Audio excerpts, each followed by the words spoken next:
Most people don't struggle with money because they're bad at math, but because they usually don't have a plan. Figuring out how to come up with a plan can be a scary thing. There's so much information and strategies being shared out there, it's hard to know what to pay attention to. So that's why I created this video. So in this video, I'm gonna give you a 90-day plan to reset your finances step by step. So by the end of this, you'll have a system for building your wealth and having a jumpstart to your financial journey. We're gonna cover topics like investing, the prioritization of your money after you get paid, and how to save money on some of the biggest expenses of your life. All right, so let's get started. 90 days is roughly 12 and a half weeks or so I thought it would be easier to just break up this video in what you should do every single week. Week 1 is all about reviewing where you currently stand. So before we can fix anything with your money, we need to get super honest about where our money is going and how much money we have coming in. Every successful business I know that runs in this world has a sense of how much money they bring in, aka their revenue, and how much they are spending, also known as their expenses. If you go to a local McDonald's, you better believe that they know intimately what their profit, expenses, and revenue look like on a daily basis. So in week 1, what I want to focus on is getting our lives to becoming as close to a successful business as possible. And the simple action that we can take here is the following. We're going to pull up our last 3 months of statements. So anywhere you've spent money in the past 3 months, you want to pull these up on tabs on your computer. That means your bank accounts, your credit card statements, your debt payments, any other discretionary expenses you've ever made. Try to pull that up somewhere so that you can see them visually. After that, you want to categorize every expense, and I would do so in the 3 major categories. Number 1 is fixed expenses. So these are going to be expenses that you have to pay every single month, things like rent, utilities, car payments, subscriptions, and groceries. Number 2 are discretionary expenses. So these are your wants. So for example, eating out, traveling, shopping, anything that isn't necessary for you to run your life, but it's still fun to spend money on. And number 3, any debt payments you might have, like student loans or credit cards. Now, ideally, you log every expense and categorize every expense in a spreadsheet, and you have a good sense of what categories you are overspending in versus what categories perhaps you aren't spending enough in. What we really want to find out at the end of week 1 is what our average spend is per category on a monthly basis. Then if we're able to know how much money we have coming in due to our income, then it's really easy to figure out what our savings rate is as a percentage. In the business analogy, we're figuring out how our expenses are broken out. We know what our revenue is coming in since that's our income, but now we're just trying to figure out what money do we have left over, aka our net profit. I promise that if you're able to do this exercise, it will really open up a ton of insights about what your spending habits are. You might even realize you might be spending too much money on certain categories. Perhaps you spend too much money on Uber, or you might be wasting money on a forgotten subscription. So do this exercise in week 1, and you're gonna set yourself up very well for week number 2. And week number 2 is all about cutting the fat. And by that, what I mean is we wanna focus on the lowest hanging fruit in order to save the most amount of money. So what I would do is go through and sort your expenses from largest to smallest. And I'm gonna give you guys an example right here. I'll put it up on the screen. As you can see, this person spends about $4,065 total on all of these categories, including rent, car, insurance payments, groceries, eating out, shopping, Ubers, utilities, subscriptions, bars, and coffee. You're gonna then analyze each and every category and just simply ask yourself if there's something that you can do about that certain expense to reduce it 10 to 30% over the next 90 days. In other words, for this example that we have on the screen right here, is it possible to get our total spend down $400 to $1,200 a month? So with rent, it might be pretty hard to do that. It's the biggest expense on this list, but it might not be easy to find a new place that's say $200 or $300 less per month. And while you can negotiate with your landlord, I would say in general, most people aren't going to be doing that, just straight up, to be honest. You could also move locations to be somewhere further away or in a less competitive neighborhood, but I also acknowledge not everyone wants to do that either. But let's look around this hypothetical list some more. Where can we find some cost savings? So right here, there's $225 being spent on Ubers every single month. I would personally ask myself, why am I spending money on Ubers? Is it because when I go out on the weekends, I might be feeling a little bit too lazy to walk to my destination, so therefore I call an Uber? You want to try to identify the root habits that make you spend money. So in the case of Uber, perhaps this person just had no idea that they were spending that much on Ubers in the first place. In that case, it's probably really easy to cut down on this category by at least $100 a month. You could even eliminate it altogether if you really focus on just traveling everywhere by foot or by public transportation, and you'd probably save closer to $225 a month. When it comes to the car and insurance payment here at $750 a month, that's another easy place to reduce your spend. Most people don't call around to different insurance providers looking at different offers, but if you're able to compare insurance offers across different providers, that could be another easy way to save around $100 a month. I will link an insurance comparison website down below in the description where you can easily check to see some of the offers in your area and see if you can save some money that way. The next categories that seem a little easier to tackle are shopping and eating out. So can you just do a little bit less of each of these categories per month? You might be able to save between $50 to $100 in each of these categories on a monthly basis, and that'll give you another $100 to $200 of monthly savings. For subscriptions, cancel any subscriptions that you barely use, and then you can see that as we go down this list, if we simply pay attention to where our money is going throughout the month, we're probably able to cut out unnecessary expenses so long as we ask ourselves the important questions. Questions like, hey, is this an important and necessary expense in my life? And if the answer is no to that question, perhaps we can just hold off on that expense and save ourselves some money in the long run. If you're able to cut out $400 a month, that's $4,800 that you can save in a year, which can either compound really nicely for you in the future, or it's an extra flight to Europe, or perhaps a Roth IRA contribution, or even more money that you can put towards debt. So week 1 and 2 are all about reducing our spend and knowing intimately what our spend is, but week 3 is all about automation. I would also call this paying yourself first. The first thing I do here is open up a high yield savings account for short-term savings and make sure you're getting the competitive market rates out there. So right now, as of recording, it's between 3.8 to 4%. This will serve as the main place you save your short-term cash, anything you're holding for 1 to 5 years. As an example, $10,000 in a high yield account earning 4% is an extra $400 per year.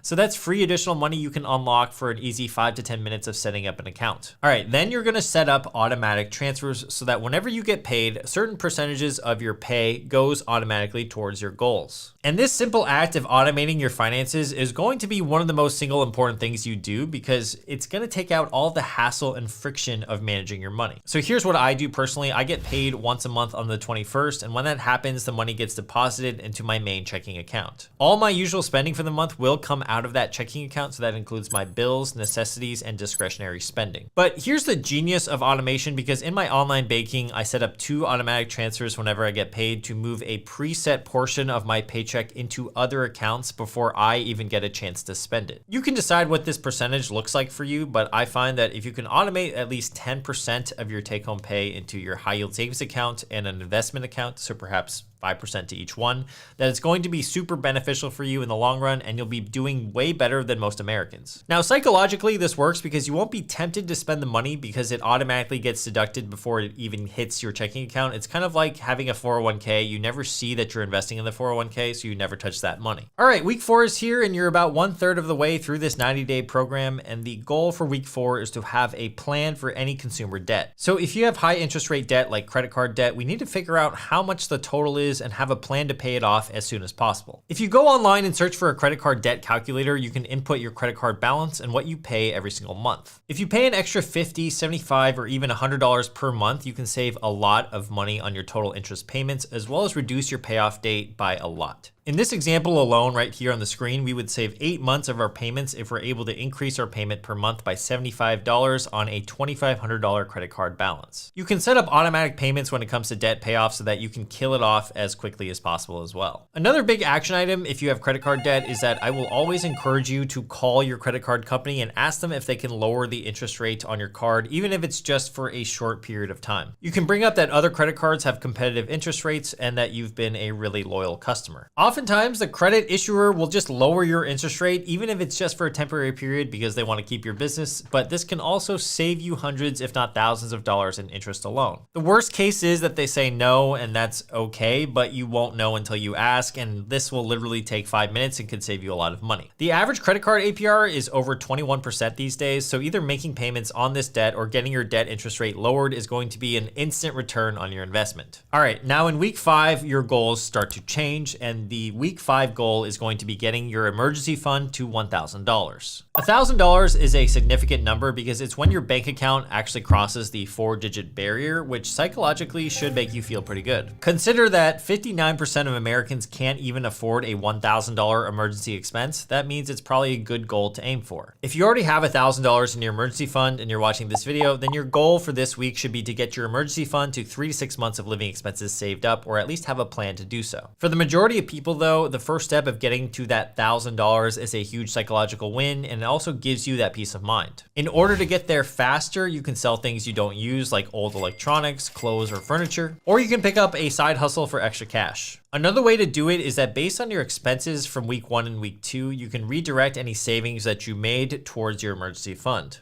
Lastly, just make sure that the emergency fund is being held in a high yield savings account so that it earns interest for you. Some of my favorites include Wealthfront, SoFi, or Ally. All right, breezing right along into week 6. The goal of week 6 is to set up your investments. Investing in stocks have produced the best returns over the past 100 years compared to other assets and commodities. So I'm gonna put up on the screen one of my favorite short videos by Max Klemenko, in which he goes to Wall Street and asks people what they think the top 10 investments are over the past 100 years in terms of their return. Crypto and equities, is that what you're looking for? Number 1 is stocks with 5.2%. Sure. You can see that stocks has the highest average annual return compared to other investments like treasury bonds, fine art, and other commodities like precious metals like gold. Real estate surprisingly comes in at number 10 at 0.3%. Over the long term, stocks have the most potential to transform your life because they have the highest chances of capital gains. And whenever I interview or talk to someone with a very high net worth, they all agree that in order to build your wealth, you need to concentrate the money you do have into appreciating assets. So for our 90-day reset plan, we'll want to start investing in the S&P 500 via index funds and ETFs. An S&P 500 ETF gives you exposure to a diversified portfolio of hundreds of the top US companies with one single purchase. This is a passive strategy. You just set it and forget it, and you basically are relying on the market's historical average returns of 8 to 10% over time. You can invest in the S&P 500 ETF by opening up a brokerage account at Vanguard, Fidelity, Schwab, M1 Finance, etc.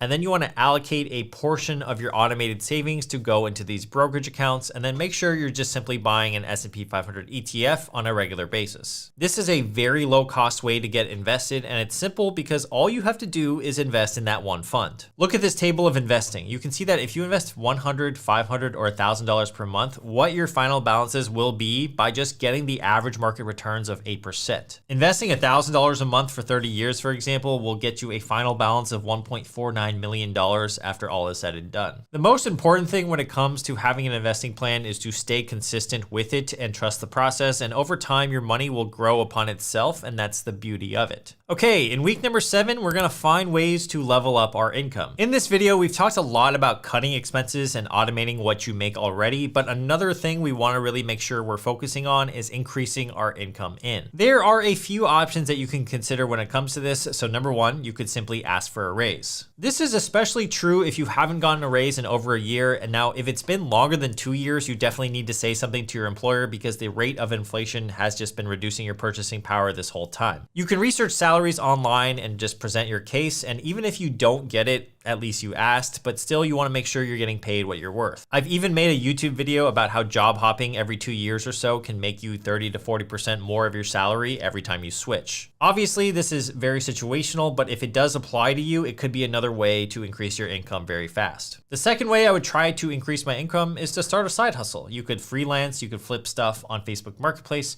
or you can do a service-based side hustle like watching dogs or perhaps DoorDash. And a third option to consider is to learn a high-income skill like coding, video editing, sales, or design. The point of week 7 is that you are focused on growth rather than just cutting costs. You can only cut a certain amount of costs, but there is no limit on how much you can earn. So by the end of week 7, we should be able to identify one thing that can help us make more money moving forward in the next few weeks. All right, in week 8, we want to define and write down a savings goal for the rest of the year. We've talked talked about many different goals in today's video already, like having a stocked emergency fund, having an investing account, and paying off debt. You could have other goals for saving, like perhaps you save for a down payment on a house or save money for a wedding. Whatever your goal is, in week 8, you want to write down this savings goal along with how much you think you would need to hit that goal. So for example, if you want to have $8,000 in your emergency fund and you're currently at $1,000, you would need the difference of $7K over the next year or so. That means every month for the next year, you would need to save $583 towards your emergency fund to hit that goal, which may or may not be possible depending on your situation. But the mere existence of writing down your goal will increase the likelihood you achieve it by 42%. That stat comes from a study by a psychology professor who found that the people who wrote down their goals, made a plan, and shared them with a friend were significantly more likely to accomplish them compared to those who only thought about their goals. So after you write down your savings goal, tell your parents, tell your friends, tell the internet. That way you're more likely to hit that goal in the future. All right, so that was week 8, but let's talk about week 9 now. Week 9 is a little bit different because we're talking about credit cards. Credit cards are a dangerous double-edged sword because it's the one category of personal finance where you need to know yourself very intimately. So let's talk about whether or not you should be using a credit card. So if you are somebody who has a lot of self-control, then the dream scenario is that you get a credit card and you run all of your purchases through it. Every single month you pay that off in full, and that's the best case scenario. And if you're able to do this every single month, you will get rewarded handsomely for it. You'll get cash back, points for spending, hotel upgrades, lounge access, and the list of perks continues. So if you do have self-control, then you are literally going to be getting free money from these credit card issuers because they try to make money on those that are less disciplined. The people that are less disciplined have a hard time with credit cards because they tend to overspend on them. If you overspend on a credit card and you don't have enough money to pay it off in full the next month, then the average interest rate on a card is going to be 21%. That means it's going to be very expensive to carry credit card debt, and the average American these days has credit card debt of $7,236. So if you're not very disciplined, I would just stay away from credit cards in general. One way to figure out if a credit card is right for you though is to get one with a low credit limit and just test it out for 3 to 6 months to decide whether or not you have the self-control. In this testing period, you're just kind of seeing what your self-control looks like. If you have no self-control, stay away from credit cards. If you have good self-control, maybe you level up your credit card usage. The counterintuitive thing about credit cards is that they actually build credit, since every time you make a payment on time, that's counting towards your payment history, which makes up 35% of your total credit score. Using your credit card responsibly and paying it off each month shows lenders that you are a reliable borrower, and over time, this helps you qualify for better interest rates, higher credit limits, and even bigger financial opportunities like mortgages and business loans, where you could save thousands over the course of your life with an excellent credit score. All right, in week 10, we want to start tracking our net worth. This is a practice I find pretty fun because as you age and start to make more money, you can see exactly how much your net worth is growing. To calculate your net worth, all you need to do is add up all your assets and subtract any debts and liabilities, and boom, there's your net worth. So let's use a hypothetical here. If you had a house worth $100,000 and then you had investing and bank balances totaling $25K, but you owed $30K on your car, then your net worth is technically $100K for the house, $25K for the balances, and then minus $30K for the car, and therefore your total net worth is $95K. I like tracking my net worth on a monthly basis, but you can do it every single quarter or every single half year. That way you're getting a good long-term view of how your financial picture is changing. So I've created a net worth tracker, which I'll pull up on the screen, and this is going to be completely free to download. It'll be in the description below. It's currently set up for half-year increments right now, but if you want to go in and change it to monthly, quarterly, or yearly, you can adjust the columns as you see fit. In any case, you just keep track of your assets and your liabilities and therefore your net worth. And as long as you're tracking it, I feel like if you keep an eye on it, it will slowly grow over time. All right, in week 11, what we're going to do is something a little unorthodox. It's a little bit different, but we're going to review your spending for weeks 2 to 10. So in week 11, it's been exactly 8 weeks since we analyzed our expenses in weeks 1 and 2. So this week, it's imperative that we review our spending for the past 2 months or so and really understand if we're on track or if there are still some financial leaks that we might be blind to. So all you have to do for this week in week 11 is to reassess your spending. Take an hour and just really deep dive into how much you spent for the past 2 months. You're gonna categorize your expenses again, figure out the average spend per month, and then compare it to what your spending was before you started this whole 90-day reset. In a perfect world, most of your expenses have not increased, but hopefully they've stayed flat or they've even decreased. That's especially true for the categories that you've been trying to reduce your spending on. If you identify any leaks, make sure to patch them up before moving on to week 12. All right, in week 12, you're basically at the end here. Congrats if you're still with me.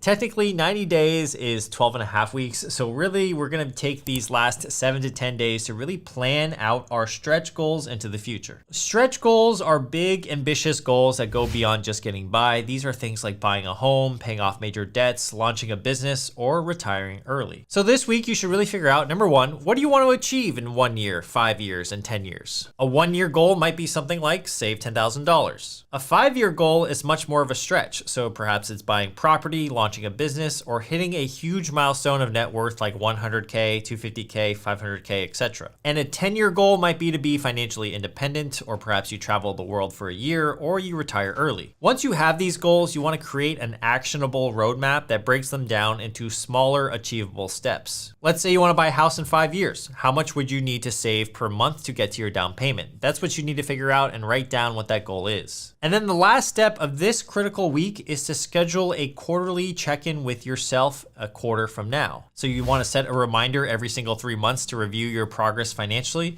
And this will help you stay on track and ensure that these past 90 days that you've been really working hard on resetting your financial life weren't for nothing. I personally like to review my finances at the end of every month and then at the end of every quarter. So March 31st, June 30th, September 30th, and December 31st. All right, so if you're still with me after all this time, thank you for being here. I want you guys to drop a comment down below.